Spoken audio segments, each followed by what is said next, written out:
ఏ రకంగా పరిశ్రమల పేరుతో చంద్రబాబు నాయుడు గారు ఆశ్చర్యం కలిగించే విధంగా స్కాములు ఎలా చేయగలుగుతాడో చెప్తా. పేరుకు 1-2 పెద్ద కంపెనీలకు ఉచితంగా భూములు ఇస్తున్నట్టు ప్రకటిస్తాడు. పేరుకు మాత్రం 1-2 పేర్లు చెప్తాడు, పెద్ద పేర్లు.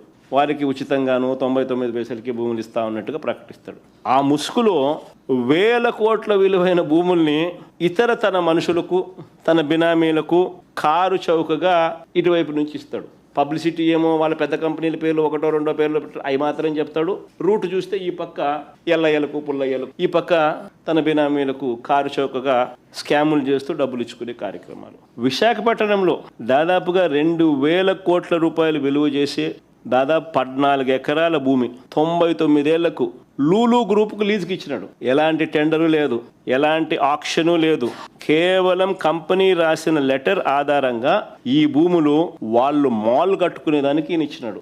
ఇదే లూలు గ్రూపు అహ్మదాబాద్లో, గుజరాత్లో 16 ఎకరాల భూమిని 519 కోట్ల రూపాయలకు వేలంలో కొనుగోలు చేసి మాల్ కడతా ఉన్నారు. ఆ రాష్ట్రం క్రెడిట్ తీసుకుంటూ the cities biggest land deal so far is also set the record for the highest stamp duty from a single sale deed. ఇక్కడ స్టాంప్ డ్యూటీ కూడా ఎగ్జామ్షన్ మన రాష్ట్రంలో. అక్కడ స్టాంప్ డ్యూటీకి హైయెస్ట్గా వచ్చిందని కూడా వాళ్ళు పబ్లిసిటీ చేసుకుంటా ఉన్నారు. దాదాపుగా 16 ఎకరాల భూమి లూలు గ్రూపుకు షాపింగ్ మాల్ కట్టడానికి 519 కోట్ల రూపాయలు ఆక్షన్లో పాడి 31 కోట్లు స్టాంప్ డ్యూటీ కూడా కట్టారు అని. Satva group, Kapil group, ANSR group, ఇటువంటి రియల్ ఎస్టేట్ కంపెనీలు, ఈ కంపెనీలకు భూముల కేటాయింపులో కూడా ఎలాంటి ఆక్షన్లు లేవు. పక్కన తెలంగాణలో చూస్తూ ఉంటే ఆక్షన్లు కనపడతా ఉన్నాయి. 170 కోట్లు ఎకరాకు పోయిందని. గుజరాత్లో ఆక్షన్లలో కనపడతా ఉన్నాయి, ఇంత డబ్బులు సంపాదిస్తున్నారని ఆక్షన్లలో ల్యాండ్లు. మన రాష్ట్రంలో మాత్రం రియల్ ఎస్టేట్ కంపెనీలకు, సత్వా, కపిల్, ఏఎన్ఎస్ఆర్ ఇటువంటి రియల్ ఎస్టేట్ కంపెనీలకు భూములు కేటాయింపులో ఎటువంటి ఆక్షన్స్ లేవు.